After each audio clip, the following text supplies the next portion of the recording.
Үзэгч та бүхний өдрийн мэндийг хүргэе. Татварлага ярилцлагын ээлж дугаараа та бүхэндээ хүрж байна. За удаагийн дугаарт маань Япон улсад хөдөлгөөн цэцлжээр суралцсан анхны Монгол төгсөгч буюу Тэмүүлэнтэй бид ярилцах гэж байна. Энэ өдрийн мэндийг хүргэе. Өдрийн мэндийг хүргэе. За тэгэхээр манай үзэгчд маань бас Тэмүүлэн маань өөрийнхөө яг энэ хэдээс хэдэн онд яг энэ мэрэгчлэр суралцж төгссөн өөрийгөө нэг үзэгч маань тодорхой танилцуулахгүй юу? За сайн байна. Намайг Тэмүүлэн гэдэг. Би ямарч Улаанбаатар хот төрөөд тэгээд 10 жилийн бол 52 дуус суралт төгссөн. 2019 оноос ахуулаад 2023 хүртэл Японы Нарита хотод одоо International University of Health and Welfare гэдэг Японы анагаах сургууль төгссөн баг. Яагаад юу нэг хөдөлгөөнч залц гэдэг мэрэгчлийг юу сонгож яваад суралцах гэсэн бэ? Би ер нь нөгөө багада их спорт дуртай хүүхдээс аахгүй янз янзын гудамжийн сакс тоглоно, хэхцэнд явна гэл. Тэгэхээр зэрэгцээс нөгөө эмч анагаах гэдэг салбар амар дуртай байсан. Тэгээд яг нөгөө 10 жилээ төгсөхийн алдад нөгөө гадаад руу явах юмсан гэдэг нэг тийм хүсэлтэй байгаад янз янзын нөгөө одоо юу гэх юм мэрэгжил бас судалж үзнэ, сургуулаа бас судалж үзнэ. Тэгж жагаад нэг одоо спортын талаар жоохон чиглэлтэй мөртлөө Монгол байдгүй за байдаг ч гэсэн цөөхөн тийм мэрэгжил болгон хөдөлгөөн засалж гэдэг мэрэгжил болоод тэгээд тэрэндээ өөрөө сонирхолтой болж таарад сонирхоод өөрөө судлаа артаас нь тэгж явж ирсэн. Ер нь ягаад Япон улсыг сонгоо. Тэгээ ер нь мэдээж гадны сургуулиудыг сонгохын тулд бас нэмэлт шалгуур бас давж иж суралцсан шүү дээ. Тийм. Ер нь яг Японыг би анхандаа бол Америкийг зорж исэн. Тэгээ Америкийг зорж явахдаа нөгөө Америкт янз янзын шалгалт өгөөд эсээ бид эдрвчээд аппликейшн явуулаад Бостон гих сургуульд тэнцэжсэн. Гэтэ тэтгэлэг авч чадаагүй тэр үедээ. Ялч тэтгэлэгтэй сурахгүй л амар хүндрэлтэй болохоор тэгээ тэтгэлгээ авч чадаагүй. Тэгээ орё гэсэн чинь ялч нөгөө санхүүгээ болцоогоос болоод орч чадаагүй байхгүй. Тэгээд багтаа бас Японд амьдарч ирсэн би. 3 дугаар ангиас 6 дугаар анги хүртэл ер нь 3-аас 4 жил Японд өнгөрсөн болохоор Японорынхоо бас судлаад үзье гэж үзээд тэгээ Японд нь яг тийм сургуулиас нь санаасны програм байхаар зээшээ явуулаад үзье гэдэг. Яг нөгөө миний мэрэгчлээ байгаа сургуулиас бэлэн байгаа болохоор явуулаад тэгээд азар яг Япон тэр сургуулийн шаардлага нь бол Япон хэлтэй байх ёстой гэдэг шаардлагатай байсан. Азар би одоо Японтэй байдаг бас таарад яг тэнцээ явцсан баг. Ер нь яг энэ хөдөлгөөн засалж гэдэг мэрэгчлийг нэг үзэгч маань тодорхой тайлбарчгүй яг энэ югт яг энэ чиглэлээр суралц төгсөж байгаа анагаахын чиглэлийн бол их ховор. Тэгэхдээ яг энэ мэрэгжлийн онцлог гэдэг талаас нь бас үзэгчд маань тайлбарлавал. За мэрэгжлийн онцлог за яг юугаар явдаг вэ гэвэл ерөнхийдөө хөдөлгөөн засалч гэдэг нь нэг одоо том салбараараа бол сэргээн засахын салбарын мэрэгчлэлтэн гэж явдаг. За сэргээн засах нь юу гэсэн үг вэ гэхээр ер нь бол тухайн одоо ямар нэг өвчтөй байгаа хүн, бэрхшээлтэй байгаа хүнийг өмнө нь ямар биеийн одоо чадах гэхүү боломж хөө байсан тэрлүүнд буцаж сэргээж аваач гэдэг зорилготой явдаг. Тэгэнгүүт тэр дундаа хөдөлгөөн засалч гэдэг нь хөдөлгөөнөөр дамжуулаад биеийн сэргээ гэдэг яг онцлогтой болж ирдэг. Нэг өсний дасгал хийн, энгийн дасгалууд за жоохон өөрөөр хэлбэл физикийн багш юм шиг. Гэхдээ тэр нь бүр анагаахын салбар руу ороод явахар хэмжээний бүр нарийн болго явчихсан. Тэгэд тухайн хүнийхээ эрүүл мэнд болон одоо өдөр тутмын үйл ажиллагаа гэдэг. Одоо өдөр тутмаа юу хийж чинь тийм шүдэ угааж जैन, алхаж जैन, орноосоо босч чинь гэдэг юмыг сайжруулахын тулд одоо хөдөлгөөнөөр нь дамжуулж эрүүл мэндийг сайжруулна гэдэг яг нэг тийм хэрэгжил байна. Танаа сургуулийн сурж исэн одоо сургалтын юу гэдэг энэ агуулга гэдэг юм уу яг энэ суралцах одоо энэ боломж тухайн оюутнуудаа мэдлэгийн тэр одоо төвшин ер нь хэрвээ одоо жишээ нь хөдөлгөөн засалч руу илүү их мэрэгсэн тал дээр ч гэдэг юм онл практик ер нь хэрхэн яаж хосолж явдаг вэ? Яг Японд болохоор яг онл практикийн хувьд бол 2 дугаар курс 3 дугаар курс хүртлээр яг нөгөө ерөнхий онол тэгээ яг тусгай онол гэж явж байгаад 4 дугаар курстээ бүтэн юу явдаг практик имлэг дээр шууд дадлага ажиллаж эхэлдэг. Тэгээд яг нарийнсах юм нь бол ялч Япон улс болохоор маш үндэс суурьтайгаар бүр маш багаас нь ахуулаад нарийн хүртэл нь яг үнд цэнцээр нь маш сайн зааж өгдөг. Тэгээд дээрээс нь ахвал Японы онцлог бас хүмүүсийнх нь онцлог хүртэл зааж өгөөд өвчтөнтэйгөө яаж харьцах ёстой гэдэг ч юм уу тиймэрхүү юм хүртэл зааж авчдаг. За нэг жишээ татъя гэвэл Японы хөдөлгөөн засалч нар одоо ингээд за яг нэг тань шиг ингээд өвчтөн сууж яхад нүднийхэн төвшнөөс доор байх ёстой гэдэг чинь бид нэр нүднийхэн төвшөнд хийж байх эсвэл нүднийхэн төвшнөөс дээрээс харьцуулахгүй. Заавал доор байх ёстой, өвдгөл зуух ёстой гэдэг тийм юмнууд хүртэл зааж авчдаг Японд. Одоо ингээд төгсөөд Монголдо ирж одоо яг ажиллаж байна. Тэгэхээр ер нь зөвхөн төгсчөөд Японтой ажиллах бодол хэр байсан бэ? Японд ажиллах бодол байсан. Японд ядаж нэг 2-3 жил дадлага хийж бас жоохон ондоо штэ тийм мэдэн штэ. Тийм бодолтой байсан. Гэтэл тухайн үед нөгөө коронавигаас болоод энэ жоохон байдал зүдж ирээд яалч бод гадаад Японд байгаа гадаад оюутнууд дургаа буцахаас өөр сонголтгүй болж ирээд тэгээ Монголд ирсэн байгаа ер нь бол. Одоо ингээд Монголдо яг өөрийнхөө сурсан мэдслийг ингээд монголчуудаа бас өөр шимийн хөргөө явж байна. Монголчуудын хувьд яг энэ хөдөлгөөн засал дээр хамгийн их одоо юу гэдэг нөгөө өртөмтгий байгаа нь аль хэсэг байна? Ерөнхийдөө бол Монгол бол тулгуур эрхтэн буюу одоо мөр нуруу хөл өвдөг гэдэг хэсгүүд их өртөмтгий. Ер нь ерөнхийдөө нөгөө бэртэлтэй хүмүүс амар их байдаг. Харуултаа хүнээсээ илүү өдөр тутамдаа. Тэгээд тэр дундаа бэртэл дундаа юу вэ гэвэл нурууны хөдөлтөй хүмүүс илүү. За бүр ингээ яагаад нуруу вэ гэвэл Монголын нэг онцлог илүүдэл жинтэй хүмүүс ихтэй. Тэрнээс шалтгаалаад нурууны өвчин бас гараад ирдэг. Ийм юм их байдаг. Урьдчилан сэргийлэх за тухайн хүн гэрийнхаа нөхцөлтөө одоо яг энэ хөдөлгөөн заслыг одоо баг багаар бууруулах гэдэг юм уу энэ чиглэл дээр илүү юун дээр илүү анхаарал зүг байх хэрэгтэй байдаг. Ер нь бол маш энгийнээрээ хүн бүрийн хийж болох юмас ярил алхах гэдэг юм ер нь бол өвчтөнд хийж явах хэрэгтэй гэж. Алхах гэдэг нь хүн бүрийн мэдж явах 10,000 алхах чагаа гэдэг ч юм уу. Тэгээд аль болох гэр ажил нь ойрхон байвал алхаа явчих. Бити машин байр гэдэг ч юм уу. Тэгээд дулаахан өдөр байвал бас алхаад нэг тойрч байраа тойр алхачих. Ерхийдөө тэр хөдөлгөөн гэдэг юм нь хүний одоо бие болон сэтгэл зүйдээс нөлөөлөд ирдэг болохоор тэрийг тогтмол хийгээд. За яг ямар юм их байвал алхах гэдэг юм байна. Гэртээ хөнгөн сонголт хийж болно. Одоо биеийн тамир дээр заадаг шиг ингийн сонголтууд хийж болно. Тэрийг гол нь яг өдөр болгон хийж явах хэрэгтэй гэдэг маш чухаллаад ирж байгаа. Ингийн юм байсч болчихсон тэрийг тогтмол өдөр болгон ажиллах хэрэгтэй. Одоо жишээ нь өөр дөр чи яг ингээд яг энэ хөдөлгөөний одоо юу гэдэг бэрхшээлтэй болсон ямар нэгэн байдлаар асуудал тулгарсан ихэвчлэн ямар хүмүүс ирж хандаж одоо тусламж үйлчлэгээ авч байна.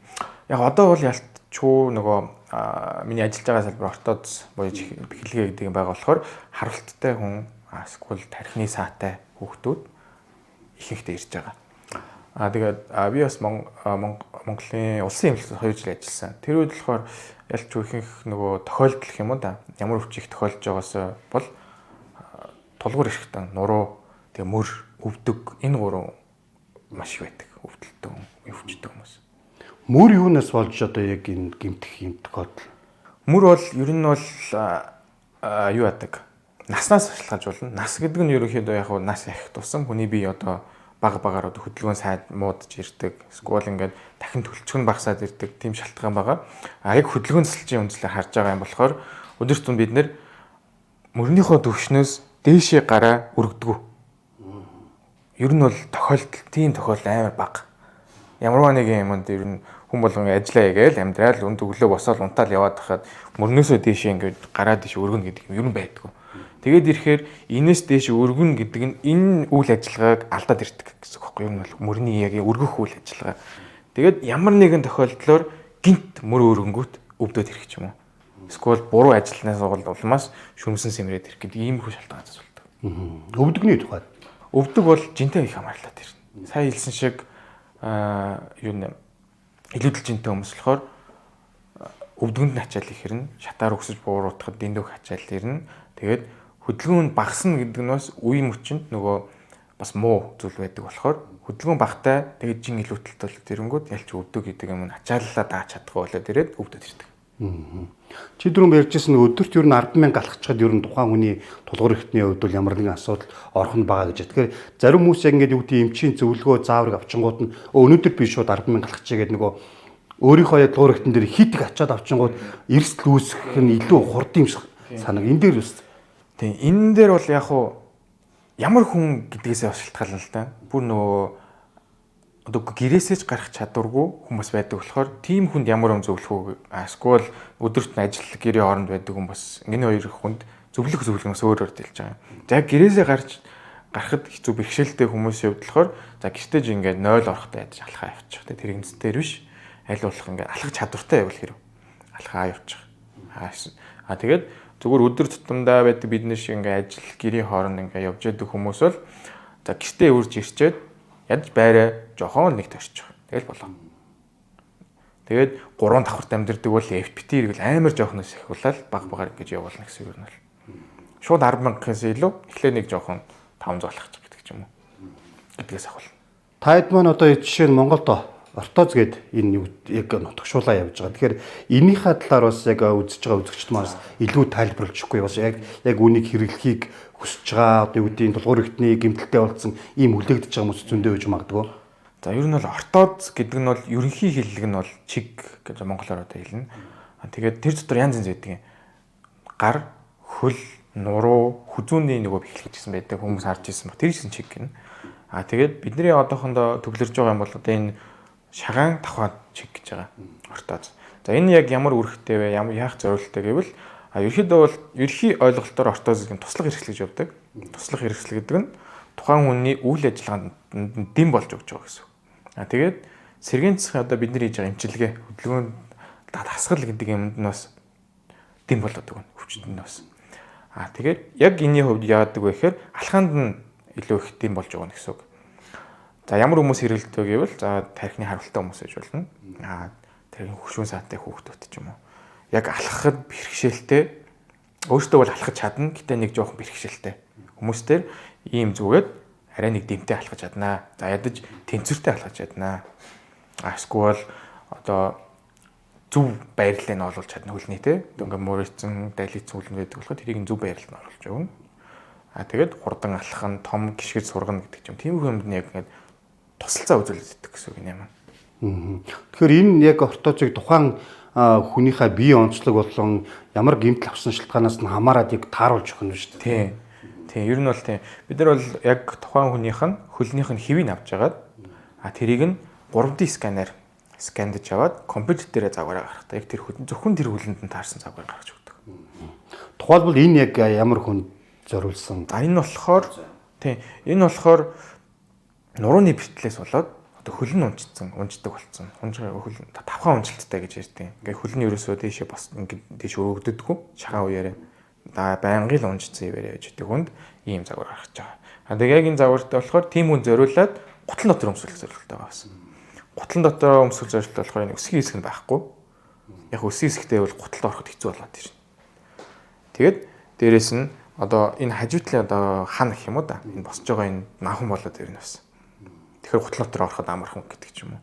Тэгээд гол зорилго унжуулахгүй байхын тулд өргөж явах хэрэгтэй болохоор эндээ тулгууртай болгоод ирж байгаа. Ийм загвар байгаа юм.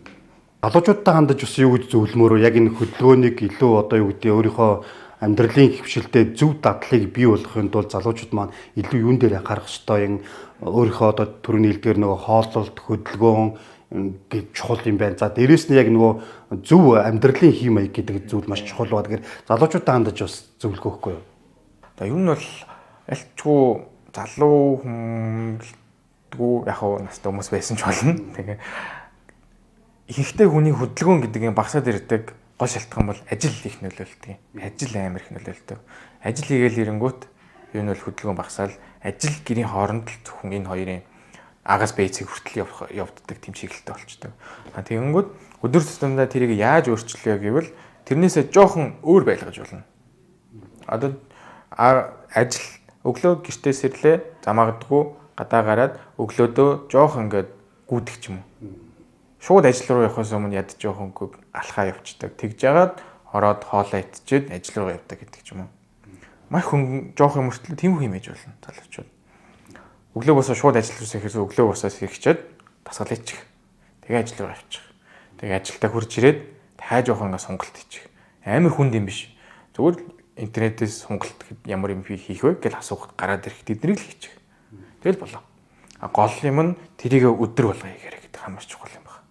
Тэгжиж яг ингээд урт хугацааны явцад үр дүн гарч ирнэ тэр юмных нь. Сайн чанар.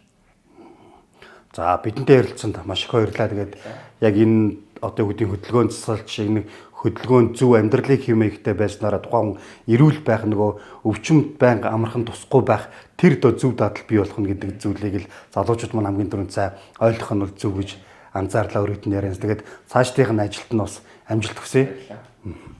За үзэгч та бүхэндээ энэ удаагийн тодорхойлол ярилцлага хүргэлээ. За бид Япон улсад хөдөлгөөн засчаар суралцж төгссөн анхны одоо Монгол залуу буюу Тэмүүлэнтэй ярилцлаа. Тэмүүлэнгийн хувьд бол мэдээж энэ өөрийнхөө сурч мэдсэн мэдлэгээ монголчуудад түгэж зам үр ашгийг нь одоо хүртээж яваа энэ залуу хүн. За мэдээж та бүхэн маань яг энэ хөдөлгөөн засч одоо өдөр тутамдаа амьдралын зөв одоо дадал хий маягтай бий болсноороо альва бүх зүйлийг эрүүл саруул зам одоо ямар нэгэн одоо өвчин зовлоноос ангид байх энэ боломжоос хөдөлгөөнтэй маш чухал юм байна шүү гэдгийг хэлхэн зүйтэй болов гэж бодож байна. За анхаарлаа тус үзэгч та бүхэндээ баярлалаа. Дараагийн дугаараар иргэн уулзлаа. Баяртай.